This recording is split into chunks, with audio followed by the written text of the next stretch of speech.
Well, hello and welcome to Work Cookie, our weekly gathering of IOs, HRs, recruiters, and one actor as we try to make the world of work just a little bit better.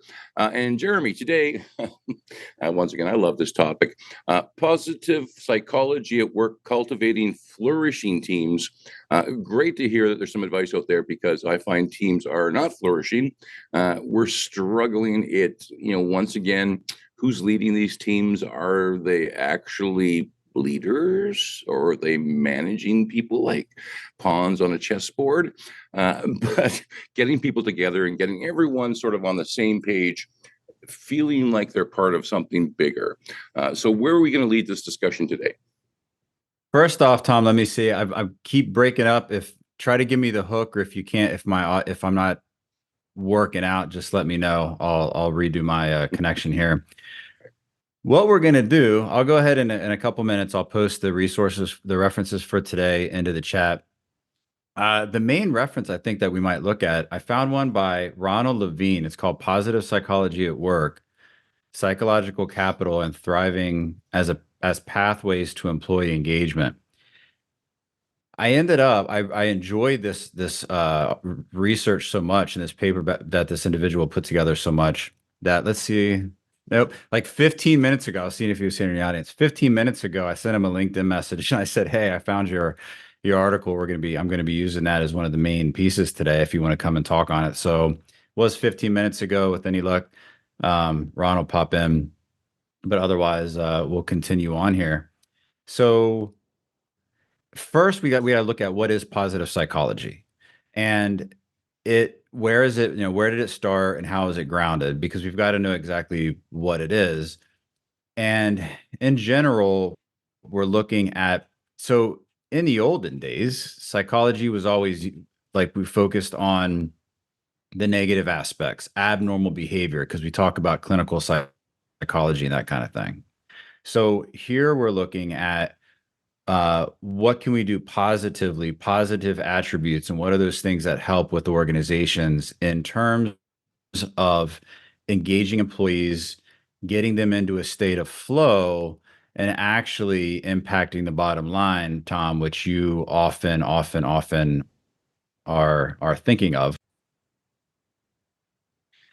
And in the beginning of this paper, there's an interesting quote from Jack Welch, of course, the former CEO of General Electric. It's pretty impactful. Jack Welch says, "There are only three measurements that can tell you nearly everything you need to know about your organization's overall performance: employee engagement, customer satisfaction, and cash flow.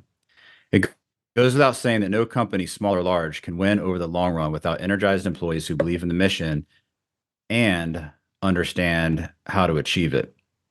So in this particular paper that we go over, they talk about psychological capital, which is PsyCap, and thinking about the combination, the simultaneous presence of four things: hope, self-efficacy, resilience, and optimism. There is so much in this one paper, but we've got, I think, 4 or 5 different resources today. But we're talking about really how do we use positive psychology to help an employee connect with the company cognitively, emotionally, apply discretionary effort, which is basically that extra effort that people have. It's like discretionary money, right? If you have a budget and you have a little bit left over, you can do what you want with it. That's discretionary. So how do employees apply that discretionary effort to help the company achieve based on that added energy that they can put in? The other thing that's important is they're not bound by time. And there's a lot of research on a state of flow. I think it started in like the 1960s, research on the state of flow. And then Martin Seligman started incorporating that into positive psychology as well. And then also we're looking at how can we look at like internal rewards instead of not directed by a supervisor's reward, monetary rewards, those kinds of things. And we talk about all the time, Tom, how companies think that to solve problems with absenteeism, turnover, those kinds of things, that companies, well, we can't pay them more. You don't necessarily have to pay people more and continue to throw bonuses, that there are other things. Once somebody has achieved a level of compensation that they think is fair, how do we really get discretionary effort? And how do we get people to go above and beyond? So, looking at the history of positive psychology, Dr. Martin Seligman, historic speech in 1998 at the APA, shows how his daughter, Nikki, was challenging his grumpy ways. And he had a thought. He's like, look, he says, if she could stop whining by the age of 5 and exhibit her own self-control, why can't he control his grumpiness? They were actually out gardening and he was being grumpy. And he thought, so he started thinking, what if raising children can be easier and better for the child if you support their strength and focus on what's good rather than try to fixing what's wrong with people? And again, now we go back to the beginning of this show where in the olden days, and still with clinical psychology, we focus on abnormal behavior, the problems and trying to fix problems. This is a little different. So, and there are different ways to define it. Gable and Haidt in 2005 defined it as positive psychology is a study of conditions and processes that contribute to the flourishing or optimal functioning of people, groups, and institutions. Tom, I'm going to turn it over to you. Plenty to share, but I'm going to turn it over to you. Well, thank you very much, Jeremy. And of course, lots of questions. And for all organizations who right now have a positive psychology, congratulations. I'm sure you're effective and efficient, and the bottom line is doing very well. But in reality, Jeremy, most of us work in organizations where the psychology is not positive, where, you could give people a raise, but it doesn't mean they're actually going to work harder, especially if they're underpaid. So I'm really interested in getting maybe some advice about how we move those organizations out of that rut and get them into that positive psychology mindset and, turn them into believers that this can actually affect them. And I see LindaAnn's hand is up, so I'm sure she's got great advice. So in considering this today, my thought and the elements of positive psychology, especially at work, my thought was that we first need to go to Maslow and look at the hierarchy of needs, because if someone is not having their basic physiological needs met, whether they have the right amount of pay, food, shelter, if they're going through a divorce, if they're having problems with their children, if they don't feel like they live in a safe place, or if their health is affected, all those kinds of things are going to be paramount psychologically.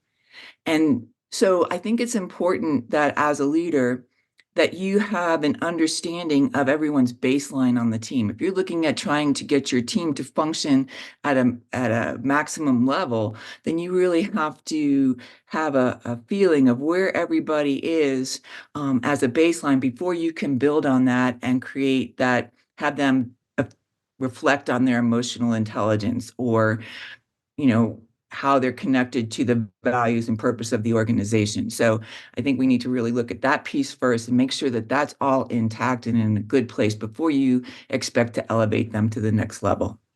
As you look out across the vast universe of businesses, how many leaders are actually doing a good job at that? And I think this is also, even in human resources, people look at the current outward behavior first, and are not necessarily looking as to where is that behavior coming from, and digging a little deeper so that we can make sure we're hitting the right mark when we offer solutions. Thank you very much for that. Lee, let's go to you. This is one of those interesting topics, as far as just overall outlook. And how I like to compare my previous life to my current life. When you're in the military and organizations like that, it's a whole life thing. We like to say, the military owns you 24/7, and you do, because there's no overtime or anything. You're paid by the day.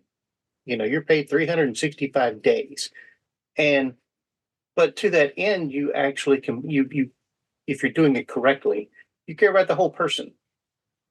you know their families, you know what they're doing, you know all these things that are happening in their lives, and you are empowered to um, talk about things that we don't necessarily talk about in the civilian workplace.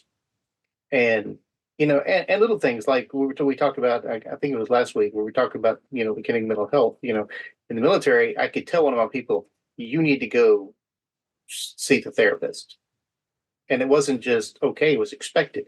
If I do that to one of my civilian employees, I'm going to go visit LindaAnn in HR because I'm in trouble. And so you have to be very careful about that. And our workplaces, at least in the US, tend to be, an 8 to 5 kind of an operation.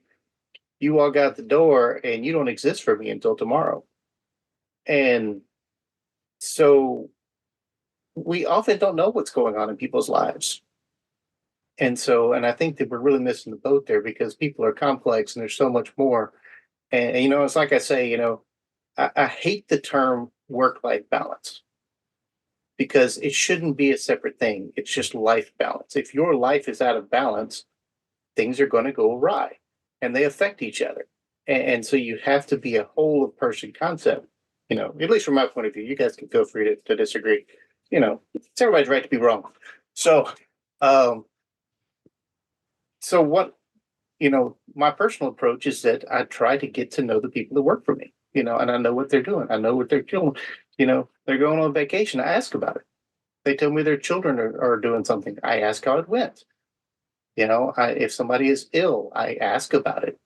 And, not, being very cognizant of boundaries, because for some people are not comfortable about it. Well, then I'm not going to ask you if you're not comfortable, because I don't want to make you uncomfortable or force you to talk about things that you don't want to talk about.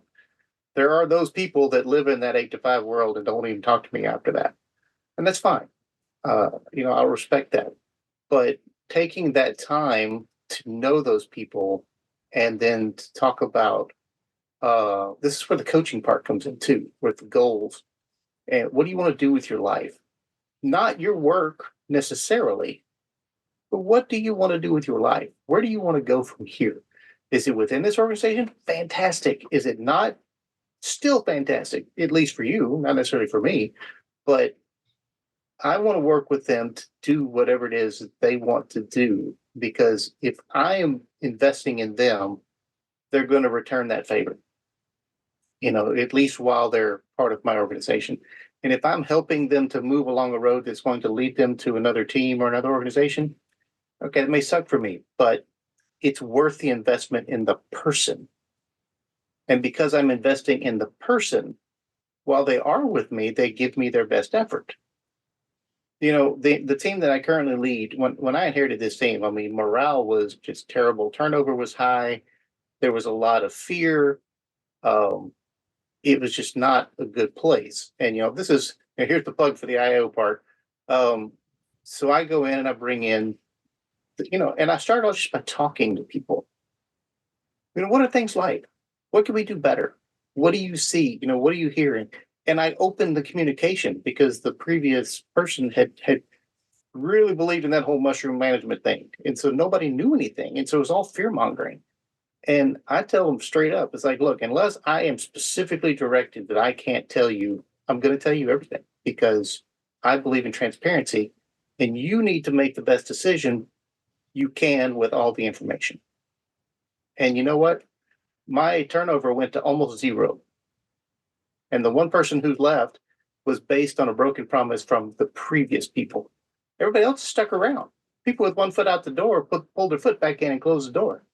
And it's been amazing. In fact, someone told me the other day that I've got the only team that's really somewhat stable in our organization right now, which I took as very high praise. But it's just because of applying what I've learned both in IO and in my military career to care about that entire person, and not, I got people to worry about the bottom line. That's not my problem. My problem is getting my people motivated and taken care of and to do their jobs. They in turn take care of my customers. And then my customers are happy and they go on about their work, and we make our bottom line. We make our goals. So, seems to work out. Right now, I'm applying for position at your firm. And, it sounds like your employees are, they're actually experiencing this positive psychology. But, you talked about talking to your employees. And I know there's leaders out there who are like, what? I have to talk to people? So how do we encourage those people to get those basic skills? That's a tougher one because a lot of it comes down to personality and, some things and a desire to change. Because if I enforce something on you, it's not a true change and it's going to revert probably at the worst possible moment. Yeah. So if I've got somebody who is resistant, then I'm going to start by demonstrating the behavior I want. I'm going to start with them. So I'm going to sit down with them and I'm going to invest in them and I'm going to show them, we can talk. We can get these, what do you want to do with your life? And then I can throw in the little nuggets of, hey, have you talked to so-and-so? Did you know that they're interested in doing this? Have you thought about that, how that could help your team? Why no, I have not. Well, maybe you should have a chat with them. I think that would be great. And even if necessary, I'll pull another person in and we'll have a three-way conversation. And over time, it doesn't work universally. I mean, people are stubborn and it doesn't work for everybody. But a lot of times I find that just modeling the behavior and working them through it in incremental steps goes a long way towards opening their eyes to the possibilities. Well, thank you very much for that. Rich, let's go for you. And by the way, I got the CBOC notification this morning, read your blog, really great blog. Congratulations on that. And really relevant to our discussion today. Well, thanks. I appreciate that. Thank you very much. Somebody read my stuff. That's one. Great.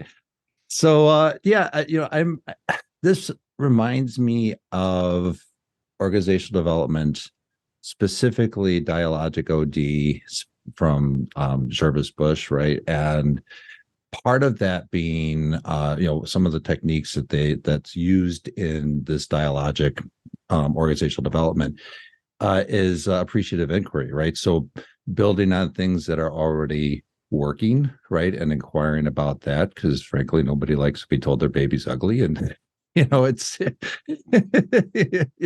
so and that's just it. We talk about all these negative things, and in consulting, I often especially earlier on in my career, it was always about telling them, here's what's wrong with what's going on, right? And instead, when you take kind of the other approach, because you've got hardworking people that have done a lot of things along the way to get from where they were to where they are now, and there are certainly things that are working that you can build on. So when I thought about what Jeremy said about hope and self-efficacy and optimism coming out of positive psychology, right?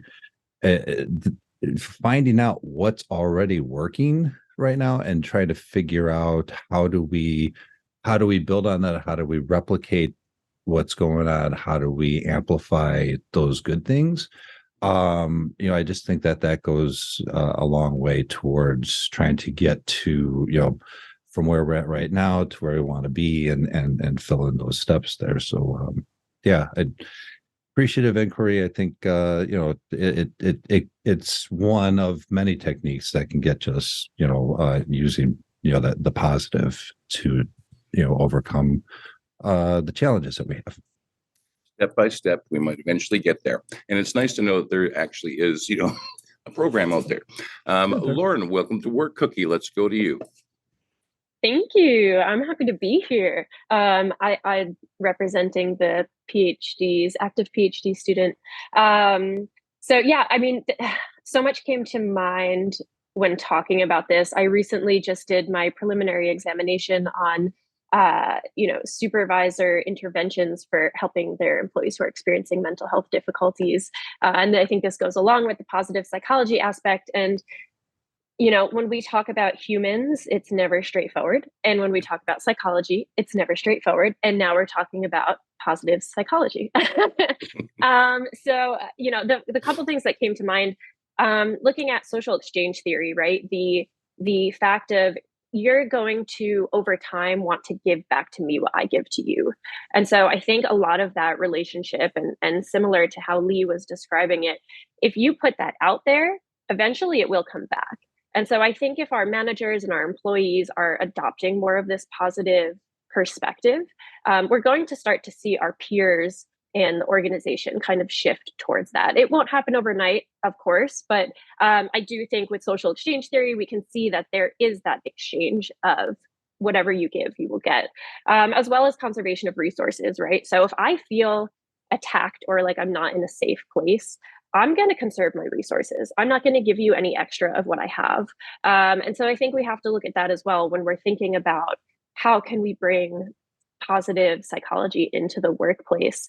Something I did want to note, I found this very interesting. A recent survey came out from Workforce Institute at UKG saying that supervisors have the same impact on employee mental health as our spouses, and that's more than doctors and therapists. So it's important that our supervisors are up to speed on how to handle interactions with their employees. That's also including how some of their help could be seen as unhelpful, right? Talking about well-intentioned help that actually has an adverse effect. My supervisor, Dr. Cheryl Gray, and I work a lot with unhelpful help, and it's present. And it doesn't mean that the intention behind it is negative. It is positive, but it could have an adverse effect. And so really making sure that our managers, our supervisors are aware of what does work and what hurts. I think that's going to bring us a lot closer to that positive psychology in the workplace. Do we need to make sure that every supervisor and leader studies psychology? Do we need to send them to do a bachelor's degree? I don't think so. Obviously, if you talk to an IO psychologist, we're probably going to be like, everyone needs to do psychology because that's, it's so helpful. But I think what it really is, it's not training the managers and the supervisors to be psychologists or to be therapists. It's to train them on what to look for and how to aid their employees in getting whatever help that they need. And that help could be as simple as, hey, we have an EAP, or that help could simply be, as Lee said, hey, I noticed you got a haircut. And that person being like, oh my God, no one else noticed, but you noticed. And that meant so much. So I think really just training our managers and our supervisors in almost how to empathize, right? Without calling it, we're teaching you how to empathize. I think that's kind of what we're looking for. Yes, we're going to teach you how to care. Dr. Matthew, let's go to you. Excuse me. Great conversations going on. And really, by integrating positive psychology into the workforce, organizations can create environments like what Lee was talking about, where it's not just optimizing performance, but it's contributing to the overall well-being and the satisfaction of people, of the employees. This can lead to increased productivity, lower turnover rates, positive organizational culture. LindaAnn, when you talked about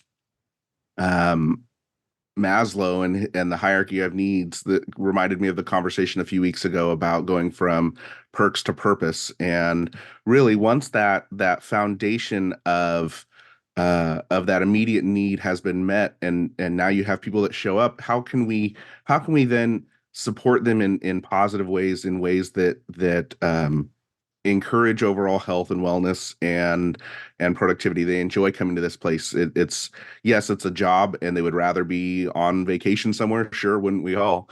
But if we're going to go somewhere and spend our time there, if managers and leaders, and even I'm gonna expand that and say all employees, it's a responsibility that everybody collectively takes to contribute and support that type of environment that says, let's lean on individual strengths. This person is really great at that. So how can we further support that development so that that person can really thrive in what they're doing? Mihai Csikszentmihalyi talked about the state of flow. And if anybody's ever been in the middle of a project that you really like, or a puzzle that you really like, and all of a sudden you look up and you go, oh my gosh, it's been 4 hours. How did time just fly by?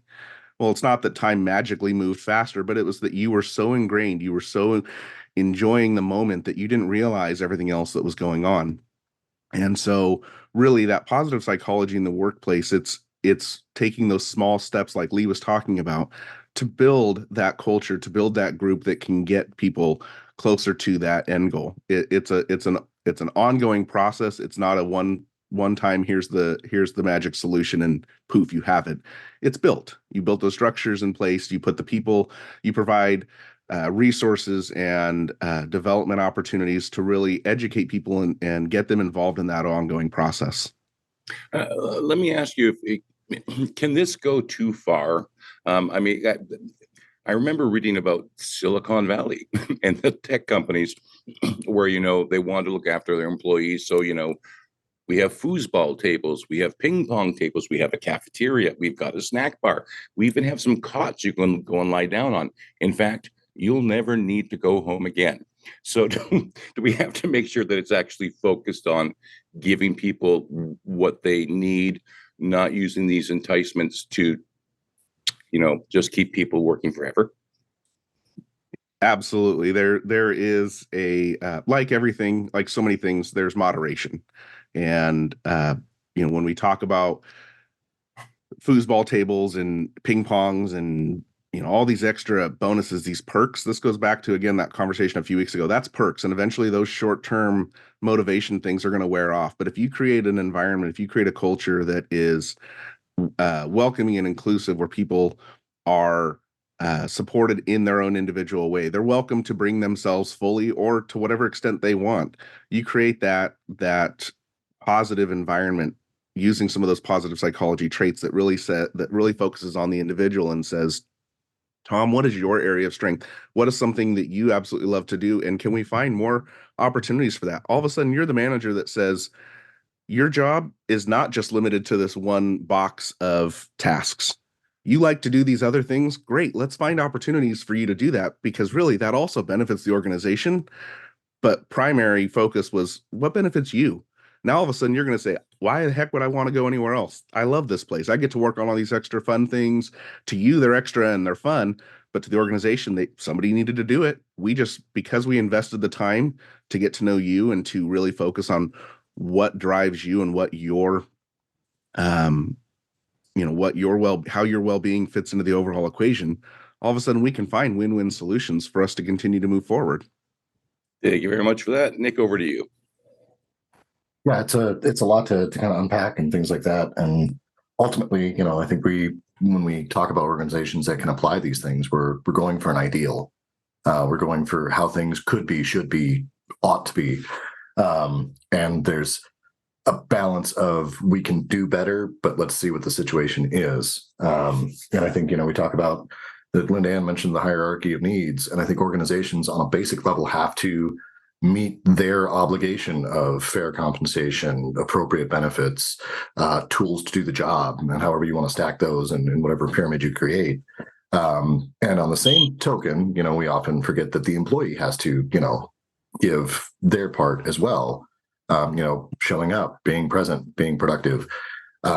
And so it's one of those things where, money is that universal sort of, okay, they value my time in X, Y, Z. You may have differing dialects of what that means, but it's a language that everybody can kind of get to that baseline. If you can put a dollar value to it, you can go with it. And it's funny because we talk about, we're very focused on the individual side. How do we help the individual employee? And so often, we'll personify an organization as, the big overlords, twisting their mustache, or the benevolent, landlord or whatever. And we put all these personality types on the organization, but it really is a collection of individuals. And so again, it comes down to, is this in your culture? Is this what you want to do? Do you want to develop everybody else? Or are you simply too narrowly focused on, well, we're an automaker, we're going to make cars, we're going to sell cars, and we're going to get as much profit out of it as we can. And, it's this transition from kind of production focus to total package focus. And I think that organizations really are struggling with, what are my new obligations to my employees? And, the internet's a wild place, and you can figure out how employees feel about what, employers should or should not be doing to them or for them. But I think that the idea of positive psychology in the workplace, it almost starts from a place of, you know, instead of trying to solve problems and keep people in line and make everybody a good little soldier, you're trying to say, okay, you know, how do we empower these people to thrive, even if that means I don't have the total control that I want. And so there's a release, and, you know, we see the flattening of organizations and how that kind of impacts authority structures and things like that. And so I hope that as we put this to, you know, positivity is not just an attitude, but we're adding to organizations in that as well. Well, thank you very much for that. I'm sitting in the middle of a fire drill, so I'm going to step away for a couple of minutes. Jeremy, I'll hand it back to you, but LindaAnn, let's go to you. Thanks, Tom. Nick was a wonderful segue or lead into kind of one couple of the things that I wanted to talk about, and that is, also I was going to address Tom's topic, but anyway, and that is, how do we motivate leaders to care about the employees? And really, I think one of the things we need to look at is, how do the leaders view their leadership? Is it an element of power? And how do they see that power? And one of the things that I've often helped people understand is, sometimes you can't have it until you give it away, right? And that's true when in the sales process. It's true with leadership. If you're holding on too tight, you don't really have it. And so to let people understand how to give it away, say the power, the leadership, basically the motivation to be engaged in the employee, the organization, part of that is helping the leadership understand that when they are aligned with the purpose of the organization, with the values and the strategic elements of the organization, and they understand that what their job really is, and they help their employees align with that. Their job is to align their employees' performance and goals and all those kinds of things in that way. They understand then that by getting the employees to be aligned and to develop them, that's what supports them and moves them forward, right? That helps them accomplish what their performance expectations are. And so that, if you can't be motivated by that, then there's a whole nother layer of problem there. So I look at it that it's really important to understand, for leaders to understand how to align their team correctly, and then give them the tools and the abilities to move forward and accomplish that by getting the rest of the crap in the organization out of the way. Agreed. And I guess if Tom dropped off, I get to play moderator, which means I get to chime in. And I'm going to skip a turn real quick because I want like right off of what LindaAnn, you said. In this paper I'm looking at, it's the expanding capital for competitive advantage. And traditionally, businesses have looked at traditional economic capital, like what you have, your finances, your assets. Then it's really only more recently that people start to look at human capital, which is really like, who do we have and what do they know? What are their skills, knowledge, et cetera? Then now when you expand it out even farther, and these are things that have been shown to help companies increase their bottom line. It increases the social capital, who you know, of course, networks, relationships. The highest level of that is positive psychology capital, which is who you are, which is what we're all talking about today. How do we get the individual to be who they are? And that is confidence, hope, optimism, and resilience. And when you look at those things, those elements of hope and resilience and so forth, they should be, according to the author of this paper, they should be considered independently, because then you kind of look at the higher order. So look at those independently, and how can you help with an individual's, sense of agency, sense of control, working towards their own goals, and then self-confidence in their ability. And then you're looking at helping them to focus on the future. What's positive about the future? How can they, go through like Barbara Fredrickson's broaden and build theory. And when you take those elements all together, then you start to look at the whole identity and that whole, like that end piece of the psychological capital. Let's go over to Lauren. And hi, Lauren. I'm glad you made it today. We talked, very excited. By the way, Lauren, do you want to share what our February topic is going to be? I know I'm putting you on the spot. We're going to do a February theme. I'm just going to let you handle this broadly based question, Lauren. Yeah, okay, broadly based. So yeah, hello again. I am a co-chair of the pro-social committee at PsyOp. It's my second year serving on the committee. And so February, well, I had approached Jeremy and I said, we would love to talk all things pro-social. And he was like, February is the month. So I'll be hopping on February to help lead, I guess it's about 4 subsections on pro-social being how IOs can give back to their community, either at no or lesser cost, the value that we can bring in doing so. So yeah, excited to do that in February. Cool, but to keep it going with the positive psychology aspect, you know, I guess I'm going to play devil's advocate in a way. So in HR and IO psychology, we also tend to get these like hot topics, right? These themes where it's like, this is it. This is what we need to focus on. And it tends to overwhelm us without us really taking a minute to see, how does this apply to each industry? How does this apply to each organization? Is it even the correct approach for each organization? And it sounds like I'm saying positive psychology does not apply everywhere. I would like to say it is great for all working individuals. But we need to understand what the perceived organizational support and justice is of the employees to see what is necessary, right? So it's not just taking the concept of positive psychology and throwing it at an organization because the literature says it's positive, but really, what does the organization need? What aspect of positive psychology is the organization lacking that we can tackle?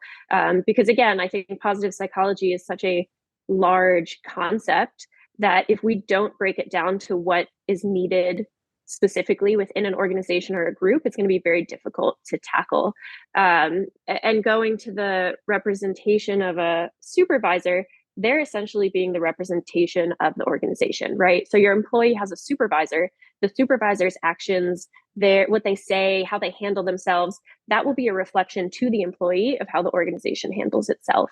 And so there's a lot of nuance that can happen within that, such that LindaAnn mentioned, if the supervisors are not on par with what the organization is going for, it will be lost to the employee. It will trickle down, whether it is the correct trickle down or the incorrect. So I'm going to go out there and just say there's a lot of ambiguity here. I think I mentioned that earlier, but I really think that the key to getting the positive psychology effectively into the workplace is seeing what each individual workplace needs and starting minimal and working our way up. Thank you very much for that. Dr. Matthew, back to you.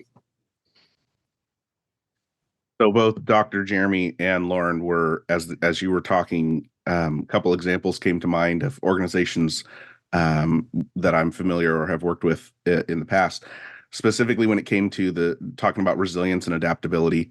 So resilience training or resilience development can help implement, it can help employees cope with challenges or setbacks or even change. So Lauren, you had a great point that every industry or every organization may have a different approach or a different need for this positive psychology, to be able to put a blanket out there that says everybody benefits every way. That's a bit of a very large umbrella. So one of the organizations that I'm thinking of, financial service industry, retail financial service industry. So the banks and the credit unions, where people are walking in every day. You know, you have one employee that goes out, your team of 8 is now down to 7. You have 2 people go out, you're down to 6, you're down to 5. All of a sudden, you're in that skeleton crew, and you're asking your people who are day in and day out putting in a lot of stuff, you're asking them to step up again and again. And then you start to see this domino effect of, well, as 2 people have been out for a few days, and I had to step up, now I'm not feeling my greatest, so I'm going to take a day, and then they take a day, and then that person takes a day, and it cycles. But positive psychology can incorporating and integrating some of the aspects of positive psychology can encourage that growth mindset, which can contribute to greater adaptability and agility. That's something that I've spent a lot of time researching, is agility, learning agility and leadership agility, and especially in the face of challenge or change. So, for example, you have that resilience piece that with positive psychology having integrated different techniques in different ways, all of a sudden, yeah, you find yourself on a skeleton crew and you tell your team, hey, you know what? We gotta go with what we have. That's all that we can do right now. You can put in a good amount of support and structure that can minimize that domino effect of, well, now for the next 3 weeks, I'm going to have 2 people out at a time because everyone's going to take their turn. All of a sudden, there's a mindset shift that says, instead of saying, why is this happening to me? What can I learn from this? How can I do better at this? Okay, you know what? Today's going to suck, but how do we make sure that we get through today so that we're all back tomorrow? And it's not something that happens overnight. It's something that leader and that manager and that team continues to build over time. But to be able to get to that point, all of a sudden, you're one branch that has, very few people out compared to other branches that are constantly going through that up and down cycle. And other managers, other leaders are going to turn and say, what's going on there? What can I learn from you? That's how you can then spread that ripple effect to others. Thank you very much. Richard, over to you. Yeah. So we were talking a little bit about, keeping people motivated, right? I mean, we kind of moved into a little bit of things that were wrong, so not so appreciative, right? But I couldn't help but to think of lay them in lock and their goal setting and action theories, which having people participate in their own goal setting. I know this has worked in the work that I've done with organizations where you have goals that your manager, your supervisor sets for you. Does that work as much as when you're actually part of crafting those goals and crafting the subsequent jobs that go along with that? I argue the second has historically in my experience, and some of the research backs this up too, that having that participatory and, again, kind of going back to dialogic and the conversations that you have with people, that helps to raise the self-efficacy that begets the resilience to continue on in the face of challenges, right? So I think like Dr. Matthews said, we certainly need to be adaptable, but I think starting with some goals of setting those smart, specific, measurable, attainable, realistic, and time constrained goals, and having those created with the workforce can go a long way to leveraging some of those positive psychology elements. Yeah, I used to love that with organizations when I got to set my own goals. It made me feel good. It made me feel like I was almost in charge. Lee, let's go to you. Yeah. First, let me say, at this point, I'm almost pure practitioner, right? It's been a long time since I was in school. And so I love sitting in this room with smart people who are much closer to that than I am. And, so I have the education, and then I have the lived experience since then. And to listen to people bring up, research, which of course I'm writing down because thanks for that. And to feel, to get the validation that the stuff I put into practice is actually backed up by research that sometimes happened after that is really awesome. So I just want to throw that for anybody listening, pay attention to this research stuff, because even if you aren't a researcher, there are people that are doing the work, and there's a lot to be learned there, and it's awesome. You can get, just because you may not be in school doesn't mean you can't keep learning. So yeah, there's my plug. So I want to circle back to something that Lauren kind of touched on. The one thing that we just kind of broad brush paint sometimes, that no two people are the same, no two organizations are the same, no two IO psychology practitioners or psychologists are the same, and not everything applies to every situation. And the needs analysis is so crucial, because you know me as a practitioner, there are organizations I am not going to be able to help. And I need to understand that. Because if I go into your organization and we sit down, we have a conversation, we do the needs thing, and I go, yep, not my thing. But LindaAnn, she's on this. I think you should call her. Thanks for your time. And we need to be honest with ourselves when we're in a situation that we are not suited to. And we need to understand that if you've got a tried and true method, that's great. I mean, we see them all the time. We see them on LinkedIn or whatever else. You know, this great coaching method works for, you know, everybody, and, you know, clears up your skin and all these great things. We know that's not true. It doesn't work for everybody. It doesn't work for everything. And we need to be intellectually honest enough to understand that. And so when you go into a situation and you don't know, because I mean, I'm smart enough to know I don't know. And that's about my level right there. So I asked somebody. I hit something at work, or somebody asked me a question, and I'm not just going to throw out some kind of bull, because that's not the right way to go.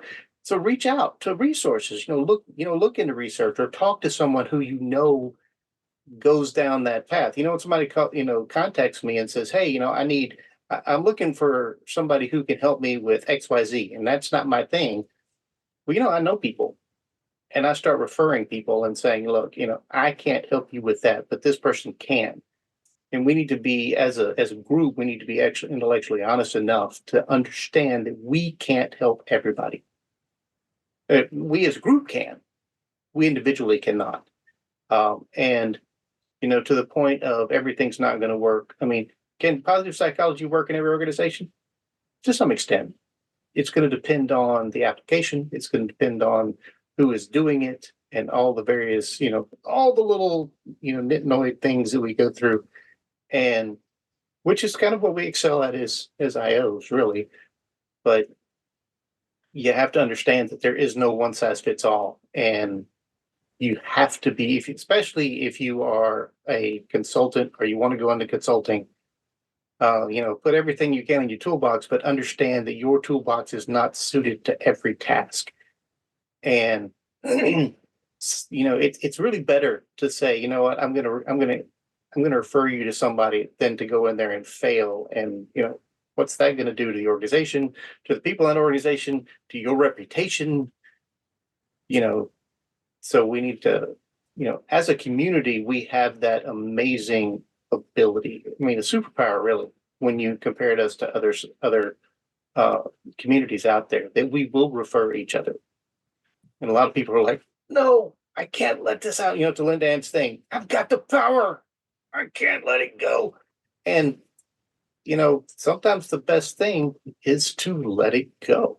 And that works as you're a supervisor. One of the best things that I can do as a supervisor is to empower my people to do their own work and to make their own decisions. Because I got my own job. I tell people regularly, if I got to do your job, I don't need you. What do you want me to do with this? I want you to do what you think you need to do with this. I got other stuff going on. I got 29 other people I got to deal with right now. And the shock sometimes, people are like, "What? I get to make a decision?"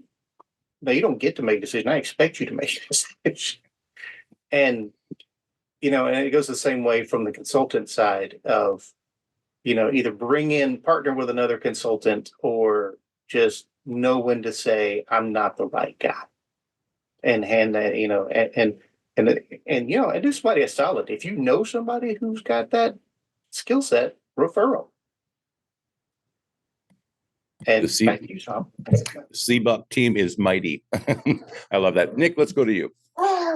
Yeah, there's a, kind of that idea that it is reciprocal. We all far too often are trying to simplify to the point of, I have the magic bullet that's going to work for everybody.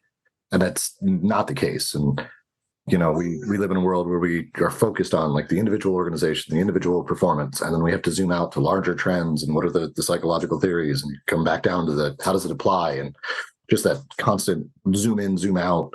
And it's daunting and exhausting at times, but that's when you really start to connect the dots of, how far down can you dive? Where does this start to fray a little bit? And where can it be made better based on a new iteration, a new attempt, a new trial? We talk about evidence-based, trying to start from a place where we know what's going on. I was kind of thinking about, if we're talking about diagnosing, my mind went to an auto mechanic, somebody's, check engine light comes on. It could be one of 1,000 things, and it could be something they directly caused, or it can be the unintended consequences. So, I was thinking somebody got in a wreck. Okay, well, was it because they didn't turn their turn signal on, or was it the environment in the car, or there were just too many kids screaming in the back seat, and that's what caused the distracted driving? And, a lot of times I think organizations want to do right, but they get distracted by the noise. And trying to balance all of that can be tricky. And I think we can be biased towards, action and culture and all these things that trend toward that ideal. But there's a reality that there's deadlines, there's pressures, there's shareholders and stakeholders. And that's where this really does kind of get into that murky water of there are some things that when you're in an organization, you cannot control and will never be able to control. You're, kind of at the whims of the economy or whatever it might be. And, if your individuals are feeling that, is that because that's the way the world is, or is that the way that the organization is framing it? Thank you very much for that, Nick. Dr. Jeremy, back to you.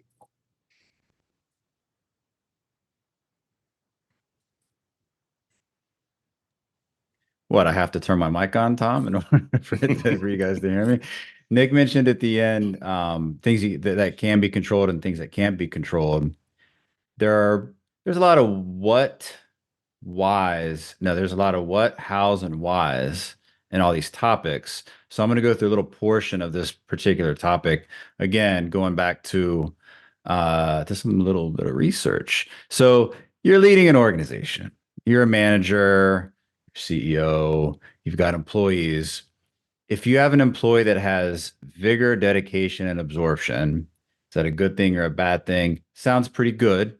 So vigor, high levels of energy and mental resilience while attending to work tasks with the inclination, Tom, to devote one's effort while not becoming easily fatigued and being persistent in the face of challenge. Is that a good thing for an employee? Sure. Dedication, strong involvement in one's work, supported by a sense of enthusiasm, meaning, satisfaction, and inspiration. The meaning part is usually hard, but we can get there. And then absorption, being fully captivated in one's work while having a tough time disconnecting from the work. And that's not like a workaholic kind of thing. That's back into the state of flow where time doesn't matter and you forget about time because you're absorbed in captivating work. And that's one of the main things when you talk about organizational commitment, the ability to do challenging work that one likes in an organization leads to more engagement, more satisfaction, which leads to more actual employee engagement. So that's the what. Do you want employees who have vigor, dedication, and a sense of flow? So then we get into just a little bit of the how, and this is what these particular authors think of in terms. They call it thriving. So for thriving, for those three things to happen, supervisors can do a couple things: create an environment so that employees can basically, we care about your well-being. Boom. Done. We care about your career development and we encourage that. Boom. We love your work, your individual work. You're an esteemed person here. Boom. So, easy enough. You can write down ways, here's an employee that I have. Here's someone I work with. How could I do these particular things? So the other thing, Tom, which you mentioned, hey, I love having decision-making when I'm making my own goals. That's another thing. It's not just, hey, you can make decisions. It's providing that atmosphere, that environment. We could do analogies for gardening all day long, but also providing autonomy and individual sense of control. And also the sense of not necessarily transparency, but that you're sharing with employees and that employees know and feel confident that you're sharing information with them, that you're sharing resources with them while they're in the decision-making process. And also, if you got trust and respect. So now we're getting into the how, right? So we've got that autonomy, that self-efficacy, and then the what's in it for the company. and this is directly from the research, improve service to customers, direct revenue increases, higher earnings per share. And these are all implications of improved employee engagement based on how do you get employees to be in the thriving state through positive psychology. And when you look at cost reductions, you have improved safety in the workplace, fewer accidents. Everyone likes that. Improved employee retention, and you've also got lower absenteeism as well. So we just went through the what, the how, and the why of some specific things that we want employees to get to in the thriving state, how managers can help get them there, and then what's the benefit for them and for organizations. Tom, back to you, my friend.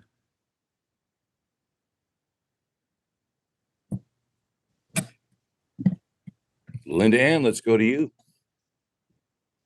So one of the things that you just said, Jeremy, where it's important that the organization creates the environment for the flow to occur. So what does each employee need in order for them to be allowed to get into a flow state and create that exceptional level of work and performance, right?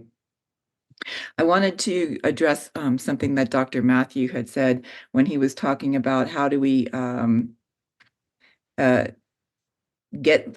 he was talking about the situation where there was a absenteeism and people having to pick up the slack, basically. And so as leaders, it's really important to recognize those situations and then go in and redefine what is a priority and what does success look like for this given time, right? So you go ahead and say, all right, there's 5 of us instead of 8. What's really important for us to make sure we're focused on or accomplished today is X, Y, and Z. Don't worry about A, B, C.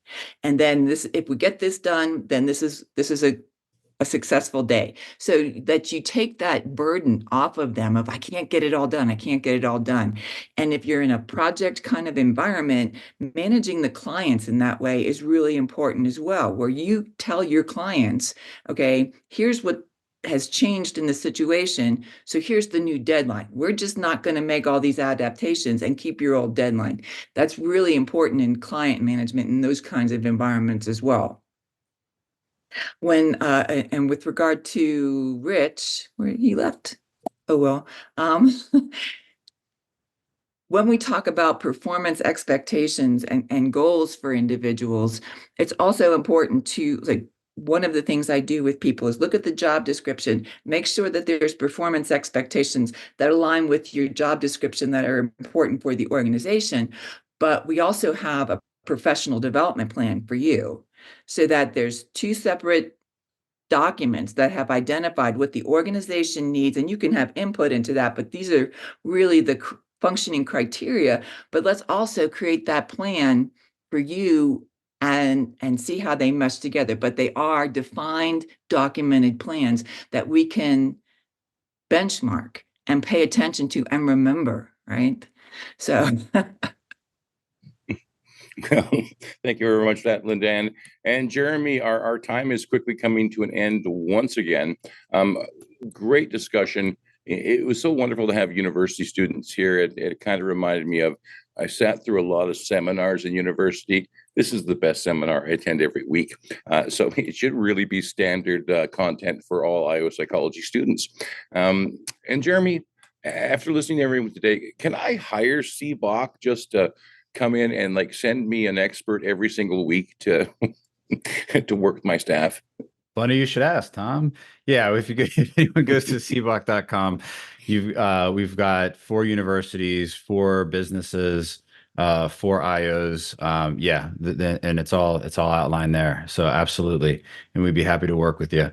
A note for anyone listening, just a reminder, it's open mic. So these are the open mic recordings. Anyone is welcome to come join. We're every Thursday at noon Eastern, and you can raise your hand and share your insights. We'd love to hear from you. Tom, I just realized we got a lot of events each month. We've had at least 10. It's like 10 a month. We've had at least 10 this month already. So we do have a IO Career Pathfinder member meetup on tomorrow. That'd be tomorrow. Not tomorrow. Tomorrow. No, Jeremy, we're taking the holiday off. Remember? We're taking the holiday off. Yes, we are. We're not having that, Tom. Scratch that, Nick. Thank you. And Nick and I just talked about that yesterday. All right. So moving forward, we have an Iowa Psychology Job Seeker meetup on Monday. That is a free, open to everybody event. And on Tuesday, we have a CBOC member momentum session. Next week, so next Thursday, topic is cultivating a culture of employee empowerment. And then the week after that, on the 28th, from burnout to balance, redefining work-life integration. And yeah, that's it for December. But we've already had regional events, all kinds of stuff going on. Tom, back to you. More and more all the time.